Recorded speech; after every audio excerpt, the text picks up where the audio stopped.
Assalamualaikum warahmatullahi wabarakatuh. Shalom Om Swastiastu, Namo Buddhaya, Salam Kebajikan. Di sini kami akan mempresentasikan bisnis plan kami yang berjudul pemanfaatan buah lera sebagai praktikal tablet shop alami dalam upaya program Back to Nature. Bab 1 yaitu pendahuluan yang akan dijelaskan oleh saya yaitu artikel Ratna Sari Devi dengan NIM akhir 157. Latar belakang terdapat permasalahan di tengah masyarakat. Yang pertama yaitu banyaknya barang yang harus dibawa saat bepergian dan penggunaan sabun yang saat bepergian tidak efektif karena jika menggunakan sabun cair dan padat akan membuat tas atau kapal tersebut bau. Lalu penulis berpikir membuat sabun tablet yang lebih praktis sehingga bisa digunakan untuk mereka yang senang mendaki, berpetualang dan lain sebagainya melakukan aktivitas di luar ruangan. Permasalahan berikutnya yaitu banyaknya pencemaran lingkungan yang ada di Indonesia dan sebagian masyarakat tidak sadar telah melakukan pencemaran lingkungan. Dan sebagian masyarakat lainnya lebih berpikir untuk mengatasi pencemaran daripada mencegah. Sabun tablet ini penulis buat ramah lingkungan karena menghasilkan lebih sedikit limbah yang mudah terurai dan menggunakan kemasan yang ramah lingkungan. Kemudian keunggulan dan perbedaan. Yang pertama yaitu ramah lingkungan. Sabun tablet cenderung menghasilkan lebih sedikit limbah dan dikemas dalam kemasan yang lebih ramah lingkungan. Yang kedua yaitu hemat ruang. Sabun tablet biasanya lebih ringkas dan ringan daripada sabun cair atau sabun batangan. Yang ketiga yaitu ketahanan. Sabun tablet biasanya lebih tahan lama karena tidak mudah tumpah atau menguap seperti sabun cair. Yang keempat yaitu kemudahan dalam mengukur. Anda dapat dengan mudah mengontrol seberapa banyak sabun yang digunakan dan mengurangi pemborosan. Yang kelima yaitu bahan alami. Sabun tablet dibuat dengan bahan-bahan alami yang baik untuk kulit dan tidak mengandung bahan kimia yang berbahaya. Yang keenam yaitu bebas cairan di bandara. Saat bepergian dengan pesawat, sabun tablet tidak terkena aturan pembatasan cairan yang ketat di bandara. Kemudian karakteristik sasaran pasar. Yang pertama yaitu konsumen yang aktif sosial media. Mencakup konsumen yang aktif sering berpergian dan berpartisipasi dengan kegiatan luar ruangan.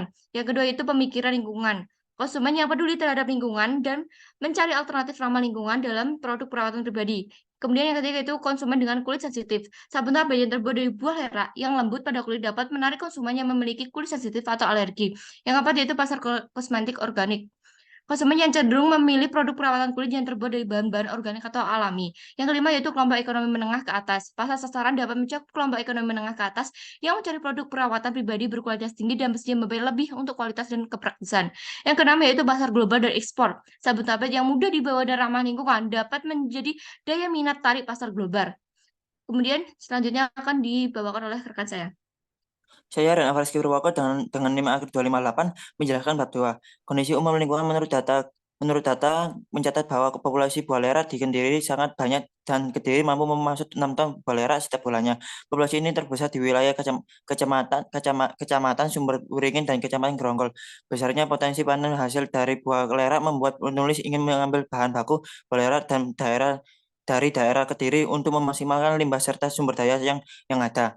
Gambaran umum produk sabun lera kami yaitu Letaps Lera Tablet Shop tersebut dari buah lera menjadi produk sabun tablet yang praktis, ramah lingkungan dan wangi. Selain itu, produk ini mengandung senyawa saponil, akloid dan steroid dan lainnya. Produk kami praktis karena berbentuk tablet dan produk kami berbahan dasar buah lera yang akan manfaat dan ramah lingkungan. Laptop dikemas secara praktis menggunakan plastik yang dilapisi kertas glasin yang terdiri dari kemasan primer dan sekunder sehingga mampu melindungi produk pada proses distribusi. Yang lanjutannya harga pokok penjualan HPP, biaya variabel per kapasitas sebesar 2.655 per biji. Harga jual kali kapasitas produk sebesar 13.500. Omset biaya variabel sebesar 625 juta 6 juta 6 juta 250. BIP sebesar 3,04.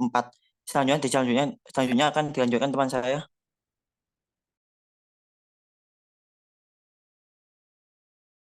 Saya Faradila Desian Yusuf dengan NIM akhir 285. Metode pelaksanaan, penerapan riset pasar dan uji klinis produk. Yang pertama kita melakukan survei pasar, yang kedua kita pengadaan produk dan uji klinis.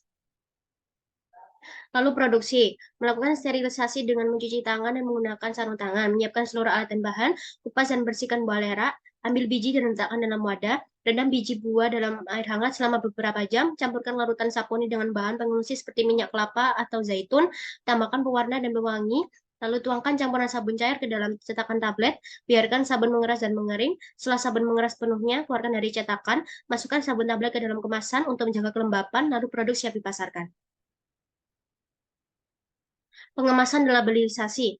Produk melalui proses penimbangan dengan berat bersih 5 gram. Melakukan pemeriksaan kelayakan produk tahap pertama, produk akan diberi label lalu dimasukkan ke dalam kemasan sekunder dan setiap 5 produk Liteps akan dimasukkan ke dalam kemasan primer. Finalisasi pada setiap produk sebelum produk didistribusikan dan digunakan oleh masyarakat. Pemasaran. Kita melakukan pemasaran dengan metode online seperti WhatsApp Business, Facebook, Shopee, Tokopedia, TikTok, dan Instagram, serta kita memiliki sistem giveaway voucher sebesar 10%. Lalu di offline kita bekerjasama dengan hotel dan spa. Nah, 3.5 tahapan pekerjaan sama seperti tahapan produksi. Lalu ada juga perencanaan jangka panjang. Pada tahun 2024, pertama kali sabun Liteps diluncurkan. Kita mulai merencanakan pengembangan produk dan layanan baru untuk menjaga daya saing.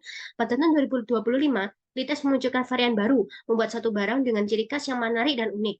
2026, kita mulai didistribusikan ke seluruh Indonesia, membuka cabang di seluruh Indonesia. Lalu pada puncaknya, 2027, mulai go internasional, mulai diperkenalkan dan diimpor ke luar negeri karena di luar negeri memiliki ketertarikan yang tinggi terhadap produk yang ramah lingkungan. Demikian presentasi dari kelompok kami. Maaf apabila ada salah kata. Terima kasih. Wassalamualaikum warahmatullahi wabarakatuh.